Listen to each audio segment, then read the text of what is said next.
Excuse me for being a little out of breath. This is the first video that I'm going to make on my phone that will be uploaded just after it's made. At least.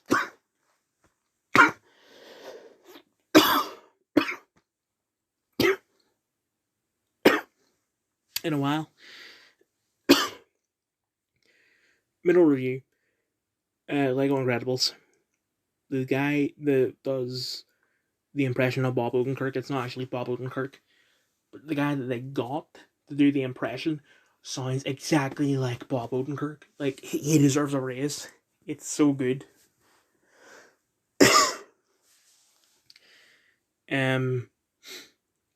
Driving sucks, which is weird because the driving in Lego City Undercover, no problem with that.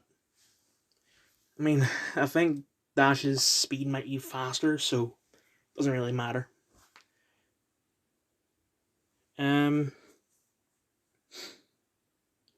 Something. Also, the impressions of Miss fucking Elastigirl, Mr. Incredible, Dash, Violet, Frozone, they're all good, but they're not. I don't really know them as iconic voices because, you know, it's been so long since I've seen The Incredibles. And I haven't really seen him in anything else. Bob Odenkirk. To me, Bob Odenkirk has such an iconic voice. Also, he's fucking Saul Goodman, so, you know. There were a couple of sus moments, like, first mission, Mr. Incredible says that he loves having goon fights. And then, on one of the missions, Elastigirl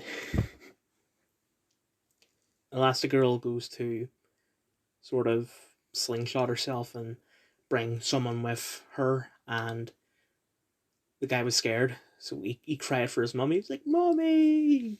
And it's the fact that he was saying that while Elastigirl was there got me thinking.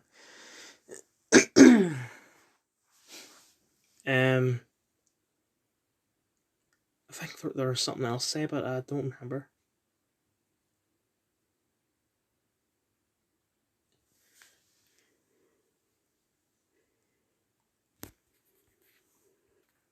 Combat also isn't the best. Like, Ninjago was better. It was much easier to get high combos, whereas this, you're not fighting that many people and they die pretty quickly. They have this stupid thing where it's like, right, Ninjago had that thing where if you get 15 hits, you have the ability to launch people in there and give them another, like, 20.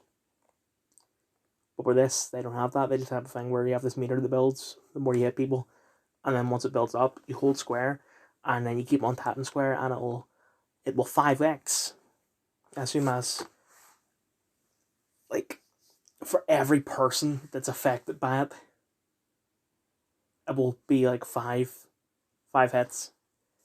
So if you're fighting 5 guys, that's 25. Add it to your combo. There's a trophy for getting 75. I don't think I'm going to get it.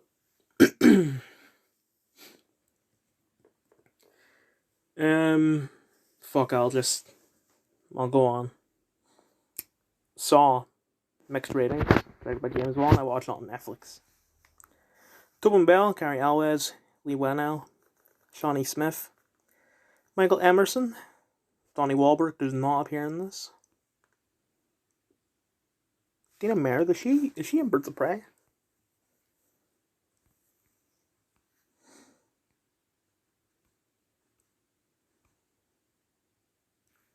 Fuck it.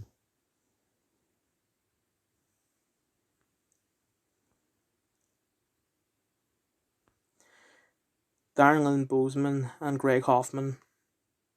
Greg is a producer, where he, like, the character of Hoffman from the later films, he was named after Greg.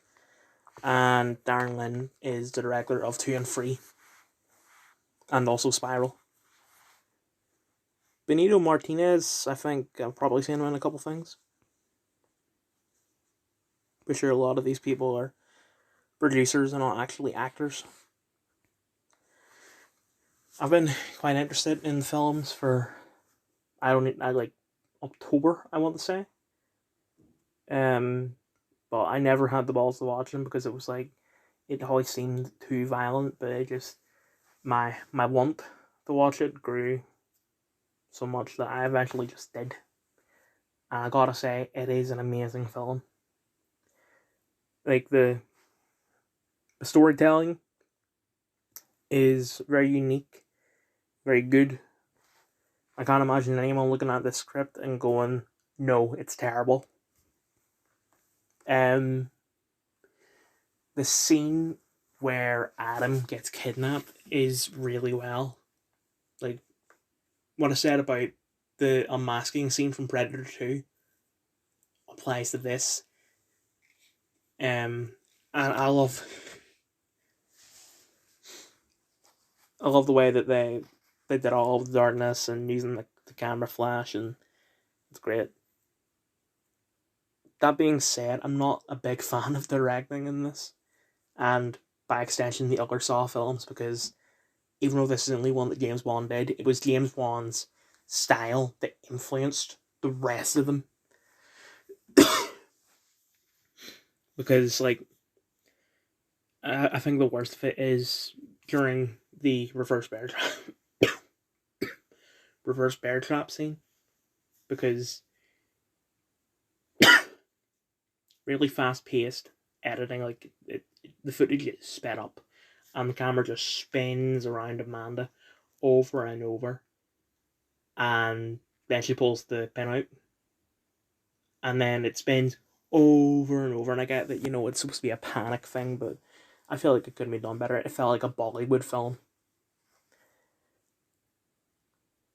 I'm not dissing Bollywood, but it might not even be Bollywood. It's probably just like whatever you would call the shitty side of Indian cinema. But you see those clips from Indian films or just Indian TikToks where the editing is the worst ever.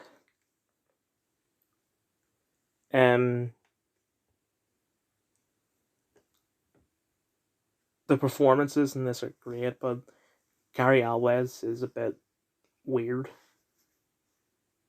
Fuck, I didn't even only seen it like an hour ago. I'm going to go back and there's a way he talks in this, because he's doing an accent, and it's weird. His accent is kind of like a mix of like the protagonist in a 1940s noir film and a posh English guy. I get that he is English, but from what I remember of hearing his normal voice, it is a very subtle English accent. So it's kind of like a mix of like well, you see, darling. Oh, fuck, I can't even do it. Don't know why I attempted. But just 1940s crime thriller. The trench coat, the fedora, all that, mixed with Downton Abbey. I don't mind it. It's just weird. And I've seen clips from the films over and over and over, and I never noticed it until I actually sat down and watched the entire thing. And even though I thought I knew everything about it, because it wasn't just I was watching clips. I watched a guy talking about how to beat all the traps, and he didn't just talk about how to beat all the traps. He gave a recap of the film. And I know I was hypocritical because I fucking hate recap channels, but it's just I didn't want to actually go and watch it. I just wanted to know about the story, because the story seemed really interesting.